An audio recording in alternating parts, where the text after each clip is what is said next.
Hey Waffle Gang, I do hope you're well. My name is Mark and today we're checking out some more Reddit stories, and if you do love a Reddit story, why not consider hitting that like, subscribe, maybe that notification bell too, and let's crack on with today's first story. Much love guys. Now, today's first story was a suggestion over on our own subreddit r/Mark Narrations from Itagel, I'm not sure how to pronounce that, I do apologize, who said, Mark Community, you're gonna love this one, and shared the post, which is from Shitty Mum Throwaway, and says, am I the arsehole for not telling my parents that the event they were missing was my wedding? Buckle up guys, this will be kinda long. So, I, 27 female, have a younger brother, Mike, 21 male. He's a definition of a man-child and a mama's boy. Always complaining, always expecting others to bow to him. Just overall an arsehole. Ever since he was born, my parents fussed over him for everything.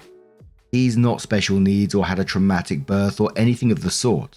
He was just born, and my parents completely discarded me.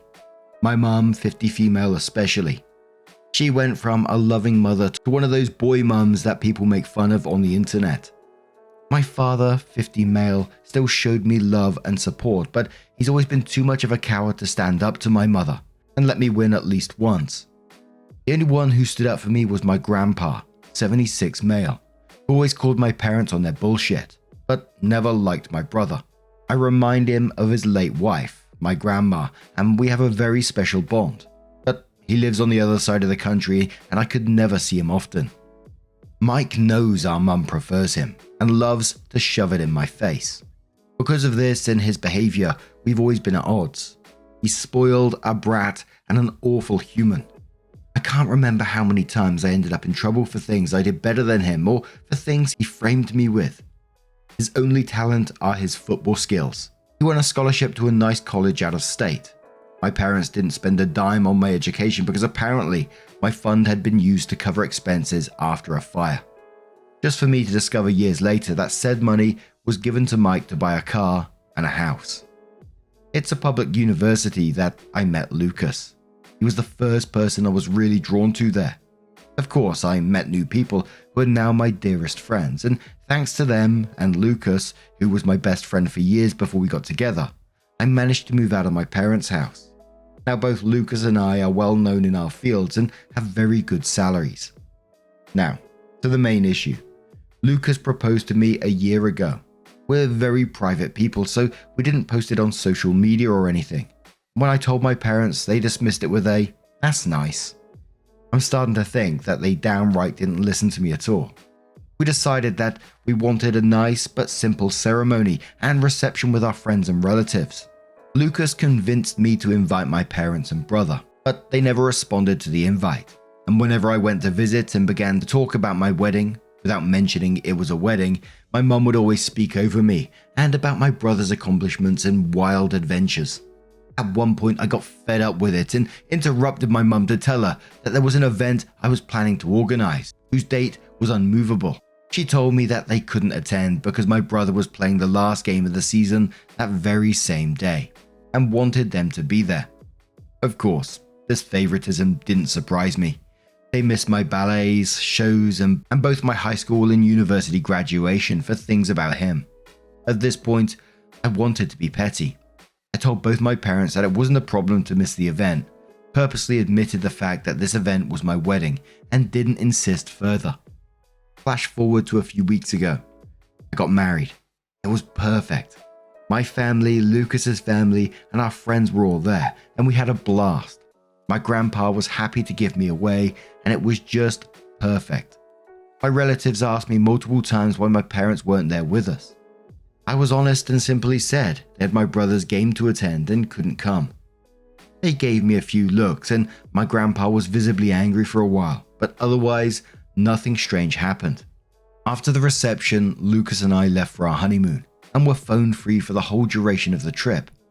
But once we got back, we discovered that a shitstorm was welcoming us home. I turned my phone on and was unable to even unlock it before a storm of notifications popped up. Most of them were from my mother and brother. Mike called me all sorts of nasty names and insulted me because apparently one of my parental aunts posted the photos of the wedding on Facebook and captioned it with a very obvious dig at my parents, especially my mum, for missing the wedding. The post apparently went viral in my parents' community, and they've been publicly shamed for their mistreatment of me. It also turns out that my grandpa personally visited my parents to go on a tirade to shame my father, his son, to the point of tears. And this seemed to be my father's breaking point, because he was so distraught for missing his only daughter's wedding and for his father's disapproval, that he finally rebelled against my mum and is threatening divorce unless she makes it up to me. I think that's the reason why my mum has been spamming my phone with messages, and first insulting and threatening and then downright pitiful, full of begging and pity parties. Now I'm at home with my husband, deciding how to approach the situation. Most of my relatives, even those I didn't invite to the wedding, reached out to apologize for what I went through and claimed that they had no idea this was happening at home. Can't blame any of my relatives. They all live with my grandpa on the other side of the country or in another state. But my mum's sisters and friends are belittling me for not telling my mum about the wedding, because now she's inconsolable at the thought of having missed my wedding. Personally, I think she just claims that to save face, but I'm not sure. The latest messages from my father and mother seem extremely saddened and hurt for missing my wedding. Now my family is divided on 3 fronts.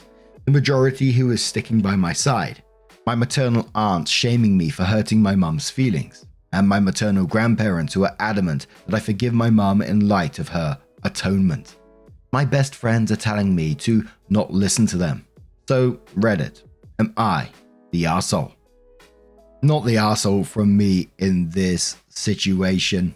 You told them about your engagement, they seem to have brushed it off, not even heard you in some way, or purposely didn't hear you. You even sent them invites which Lucas convinced you to send, and they never responded to the invite. Whose problem is that? And whenever you tried to discuss your wedding in any way, they sort of brushed it off again and kept talking about Mike and his accomplishments. These are consequences to their own actions here. They have to realize their wrongdoings, and you don't have to forgive them either. You're the one who's had to deal with this kind of behavior for the 21 years Mike has been around. And in some ways, I'm glad for you that they weren't there, because they don't sound like people that you really want around. They didn't sound like people that would contribute anything to your wedding, and it sounded like it was a more peaceful time without them. Again though, consequences of their own actions here. City Evening says not the arsehole, actions have consequences. Mike is the golden child to the point of things being dysfunctional. You created your life accordingly based on what they have done. Your mum controlling everything and your dad enabling her, and now they're unhappy because they've been shamed for it. Too right. I am however pleased your dad might be waking up. Please give a hug or high five to Mr. Grandpa from me, depending on what kind of guy he is. You go and live your best life where people value you. Also, congratulations to both you and your husband. You've done absolutely nothing wrong. Absolutely as well. We should give some praise to that grandpa. He sounds like an amazing support to OP in this. And again, like that commenter said, a huge congratulations to you as well, because I missed that out. Jade Pumpkin says, not the arsehole. You invited them. You attempted to remind them several times. They made it very clear that it wasn't a priority to them. Person, I appreciate your concern. However, I not only invited my parents, but also tried to include them in conversations about the wedding several times. My mum made it very clear that it wasn't a priority to her, and that brother's event was. As you might be well aware, this is a pattern for them. I can't make people make me a priority. I won't address this again. Thank you for understanding. Mizzy Von Muffling says, not the arsehole. You've told them about the wedding. They got an invite which they declined because of your brother's last game, and there's nothing you could have done more. It's on them, and I'd fuck that noise coming from those blaming you. Just don't react. Don't engage. You did good, although I feel sad for you, but I guess this was the consequences of their decades-long actions. Stop contact and enjoy your married life, and congratulations. Savina the White says, not the arsehole. Your mother isn't sorry she missed the wedding. She's sorry that everyone found out she's a terrible mother and was abusive. Ignore her. She made her choice 1,000 times while you were a child. She can face the consequences of all those choices now.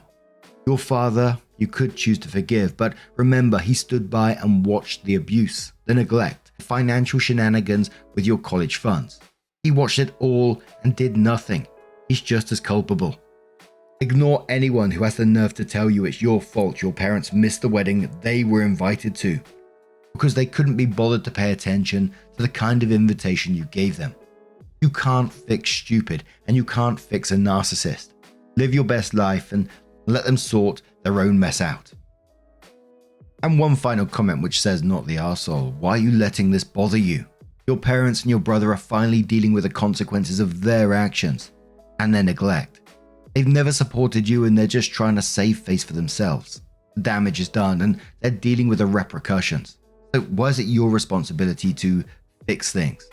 The broken pieces are shards and you can never find all those pieces to put back together. It's not worth the effort. I'm so sorry you continue to be mistreated. You deserve the happiness you've built for yourself, even if that means leaving certain people behind. Your mental health isn't worth it. Congratulations on your nuptials. I kind of like that shards analogy a commenter added there. But before the update, OP edited the post and says, thank you so much for the feedback and love. It's overwhelming. I'm going to address the popular questions here. 1. I did inform my parents about my wedding. I sent traditional paper invites to all my guests and was notified that all invites had reached their addresses. I did not receive any answer from my parents and Mike, very few distant relatives and some people on Lucas's side. I did reach out to all of them through message to double check, and those who hadn't replied told me they couldn't come. I asked my parents and brother via text, but they didn't respond. I was left on red. Knowing them and given all the things I had to plan, I didn't bother insisting. 2. I didn't repeat the date of my wedding because I'd already been told there was my brother's game. Plus, every time I insisted on highlighting my celebrations to get an answer, I was always told that it wasn't that important and to not be pissy and a bother, because some things were simply more important than me. At this point, I think it's fair for me to not insist anymore. It's not worth the effort. 3. I didn't keep my wedding a secret. I avoided telling my parents that it was my wedding to see if they would be interested in the slightest, but surprise, surprise, they weren't. Despite this, I did openly talk about my wedding with my aunts and uncle. My mother was in the room with us a few times when I discussed venues or dress shops with my aunt. A Facebook post one. But sometimes Mum was on the phone, and other times she was just chatting with other people. She never paid attention. When I talked about it during reunions, she smiled and said, "That's great, dear," and then would change the subject. Radio silence on Dad and Mike. 4. I kept in contact with them because, well, all times I tried to go no contact in the past years, I've been harassed. I've tried after my high school, bachelor's and master's graduations, to which they've never bothered to show up for reasons involving my brother. Every time I was shared for daring to turn my back on family by my parents, my brother, my maternal aunts, and my maternal grandparents. I think the turning point here is that all those times Lucas wasn't by my side. We started dating a little after my last attempt at going no contact, and how that I have him here. I feel more confident in my stance, but before that, I wasn't this confident. As I already stated, all my paternal side lives on the other side of the country and wasn't aware of how they treated me. I did try to expose my parents once at 14. My aunts, uncles, and grandpa reprimanded them. They faked being sorry, and then once I got home, I got the beating and gaslighting of my life for lying. After that, I kept in contact regularly with my paternal side, but submitting my parents' abuse out of fear, which to be honest still haunts me to this day. Only Grandpa knew, but he was always threatened to be alienated from me if he tried anything. 5. My parents and I are not from the same city. I live in a city an hour drive from my parents. Small town, and they don't know my new address because once my brother tried to break in my apartment to steal some cash and my mother backed him up, claiming that siblings share their goods. Now I moved, and I'll be sure not to tell them where I live. 6. My parents didn't buy my brother and a house before he even started high school. They bought him a car for his 16th birthday and a house near his college when he began freshman year. They didn't spend the money of my fund right away. They just lied to me to use it later for my brother, keeping it stored for later in the meantime. So then OP came in with her update and said, first of all, I want to thank all of those who were interested in my story and those who wished me and my husband a happy life. I'm beyond grateful for your reassuring messages and your love and feedback. The response was overwhelming and beyond what I ever thought it could be. I love you all so much. To those who believed my story was fake, I want to say that I'm happy your family life is better than mine, to the point of thinking my reality is a fantasy, but I'd appreciate if you stopped harassing me in DMs, claiming that I'm writing a fake story for attention. If I've missed a few details in the original post, it's because I was overwhelmed and crying my eyes out because of my family's harassment. You're not forced to read my story or think it's true, but I think keeping the smallest amount of decency would be nice. Oh, and before diving in the update, let me clarify a few things. 1. Yes, the invitation specifically stated it was a wedding. No excuses. 2. My maternal side of the family didn't come to the wedding. I'm sorry, I didn't make that clear in the original post. Most of them were busy and the others just gave me excuses to send a gift but not come. That's it. Don't ask me why they didn't discuss my wedding with my mum. It's not like I live in their brain. 3. My mother's atonement is the fact that she apologized via text. Now, on to the update. Things have been a little crazy this past week. I got off Reddit for a couple of days to gather my thoughts. Then I had a lengthy conversation with Lucas about how to proceed. He's been my rock, and I don't think I could ever love him more than I already do. My parents were always a taboo topic, but he hit me with a brutal reality check that I absolutely needed. We reached a conclusion that the fact I kept in contact all this time, stuck around, and couldn't go no contact isn't healthy. I've realized that the reason I never really fully went no contact was that deep down I just wanted their approval. Even now, for once. Pathetic, I know, but it's like a drug, being with my parents. They can be loving, funny, caring, and warm, until they're not. The love they give makes you crave for more, and you want their approval so badly you destroy yourself. But that's enough. I promised myself that things are going to change. I thought about it and decided to start therapy and to go no contact with all those who made an issue about the situation. For good this time. After the days dedicated on reflecting how I feel, I ended up messaging my father to tell him that if he wanted to talk, I would meet him, Mum, and Mike in a neutral location the following day. He immediately replied and agreed, and we met at the park. My father's sisters and brother accompanied us for damage control. My father looked distraught and as if he'd been crying for a while. My mum looked the same, but I think it was more out of anger and embarrassment. My brother looked annoyed. I told the three of them about how their behavior and preference in regards to my brother always hurt me, and that their abusive behavior made me realize that I didn't want contact with any of them again after that meeting. My mother tried to cut me off multiple times, but my aunt, the one who posted on Facebook, shut her up every single time. When I asked them why they would treat me this way, they didn't know what to say. My father kept crying and apologizing without giving me an answer. My uncle reprimanded him for it. My mother seemed as if she was asking herself that for the first time, but well, in the end, she just said that she simply disliked me. Plain and simple. And my brother, he just liked the attention and making me miserable as some kind of sport. I went on with my questions.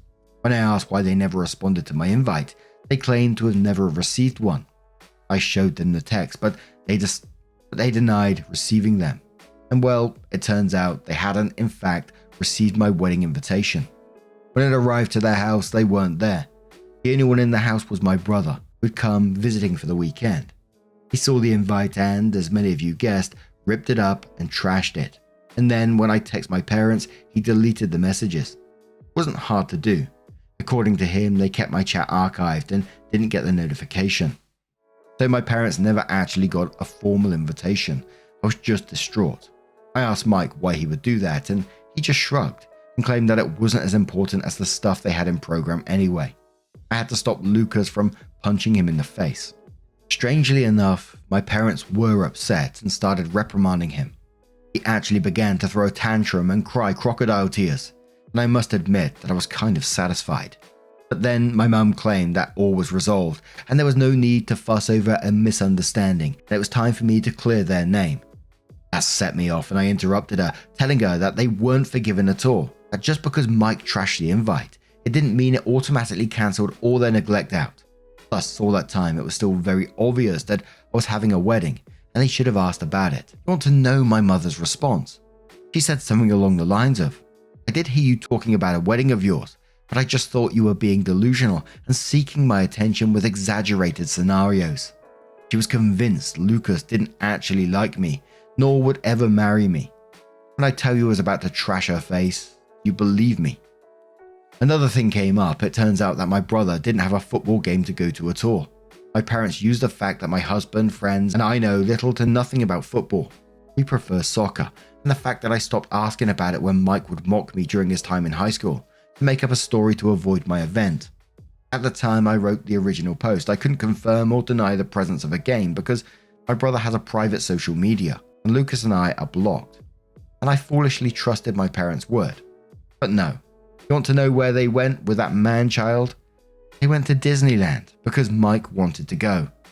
They used the football story to cover for my brother's 100th tantrum holiday, and apparently they did it multiple times in the past months. At that point, I was just completely burnt out and overwhelmed by this amount of information. The fact that I'd been fooled this badly, I was so gullible, genuinely made my blood boil. And I snapped. I stood up and told my father that he was a sad, weak man, unable to stand up for his kids unless his wife approved of it. I told my brother that he was a little dipshit, a poor excuse of a man that will not accomplish anything in his life, and that he'll always live like the leech he is. Baby to the point of uselessness. And to my mum, I told her that she was the worst narcissist, pathetic, little woman on the earth, and that she didn't deserve to be addressed and judged for her irrelevance. That not even God could help her out because she's just too rotten. Harsh, I know. My mother shot up from her seat to scream at me halfway through my rant to her, but I was just too mad. I shouted at her to shut the fuck up and sit down and listen for once. She got so mad, it felt like steam was coming out of her ears. I don't remember much after that, and I just kept talking and talking. It felt as if all my anger and hurt just flooded out. At one point, I'm pretty sure the whole park was silent. I spat at my parents and Mike that I was disowning them all, and that if they're smart, they think before reaching out again. I took my purse and left with Lucas, Anna and Francis, leaving my parents and brother at my aunt's and uncle's mercy. I think at some point the reality of what I had just learned and said finally hit me, because I ended up having a panic attack on the way home. Lucas was driving, so Anna helped me through it until we stopped in a parking lot to calm me down. I am beyond grateful for their help. Once home, I just fell on the bed and went to sleep. I really wanted to go with your guys' advice and post a whole thread on Facebook, but given my work and career, I couldn't expose myself like that. One thing is sharing my story from an anonymous throwaway on Reddit, the other is on Facebook, with my name and face plastered everywhere. I couldn't go down that path. Instead, I did something better. I made a folder with all my mother's insults, messages, and awful comments and sent it to the woman in charge of my mum's church. It's a tight-knit community my mum worked her ass off to enter in. But that is also extremely judgmental. And being shunned by them is a death sentence. Well, that's exactly what happened. Just like clockwork, the scandal spread like wildfire, going out of the church and reaching the rest of the small town. You can imagine what it means for my mother and father. Because of my little spill, I did find other messages from my maternal side of the family, belittling me even more for upsetting their sister or daughter and insulting her. I just didn't care anymore at that point, so I followed your guys' advice and told them that from now on, they will no longer be a part of my life, and that they can talk shit all they want, I just won't care. Instead, they should be grateful I don't send their nasty texts to their employers and spouses. I blocked every single one of them, grandparents included, on everything. I did find a lengthy message from my father. He apologized for not being strong enough to face my mother, agreed that what I said was true, and couldn't believe that he had lost so much of my life because of her. He told me he's going to divorce her no matter what my decision will be, because he is tired of being controlled. He would like a relationship with me to make up for all the years that passed. I did reply to him to tell him that as of now I really don't want to see him or forgive him. He replied that he'll try his best to win me back, and that he loves me. I replied back that as of now I find that hard to believe, and then blocked him too. Frankly, his slimy way of trying to have an out from this situation by throwing my mother under the bus is pathetic. At least she was hateful and owned up to it. He is only able to blame others for his choices. I don't want to surround myself with people like that. My mother and brother are blocked similarly to my maternal side. Mike wrote other messages to taunt and insult me and I just blocked him. My mum threw herself a pity party for being shunned by a community and for her marriage going into shambles. And I just replied, good riddance, before blocking her too. As for my grandpa, he's decided to stay with us for a while and stick by my side. He really is the best. And has read some of your comments. He isn't going to admit that he's flattered by them. Since then, a few days have passed and all has been quiet. Lucas is spoiling me rotten and I'm starting therapy soon. I know this isn't the drama-filled, revengeful update you hope for, but well, this is it. I'll let you know if anything changes or evolves. Thank you so much for the love and support you showed me. I think I'm going to log out now. As for now, goodbye. Wow. You know, you said it's not the drama-filled, revengeful update or whatever, but it sounds like in some ways you told them what's what. And like we always say in these stories, the best form of revenge is living your best life, cutting off these people. And, you know, you're absolutely doing it. And I think you'll find in the future, it's going to hurt for a while, of course, because like you said, it's not easy to cut off these people. For some people may be, but when you've had all this sort of stuff normalized, like you explained perfectly in this story, as like a drug, you want their approval. That sometimes, you know, they were funny, caring and warm, and they're not. And the abusive side comes out and it just keeps going round in circles. And I don't mean this in a patronizing way in any way, shape or form, but I can't express enough how proud I am of when someone realizes that toxic behavior and decides to cut it off like that, because I think it is difficult for most people to even recognize that behavior first. I've learned so much from reading these stories over the past. When I was younger, in the area I lived, mental health was never discussed at all, really. Obviously it's there, but it wasn't discussed here in certain ways. There was no talk of depression, there was no talk of narcissists, there was no talk of, you know, entitlement and gaslighting and all this kind of thing. But reading these stories, it gives me flashbacks to like growing up and recognizing, you know, some of the stories that I've talked about in the past. And you recognize that some of these people, obviously not all of them, but some of these people were clearly not mentally well. And that's what I just find mind-blowing about these stories. It just gives me flashbacks to my past and certain people, but also helps me learn myself for the future at the same time. Especially in the way that OP put it in there, explaining it like a drug, you know, and the looping process that they went through. Wow. But now I'm going to turn this one to you guys. What do you guys make of this situation? Let me know your thoughts down in the comments below. And just a huge thank you for suggesting this story over on our own subreddit, by the way, really appreciated. And hopefully I will see you in the next one. Take care and much love.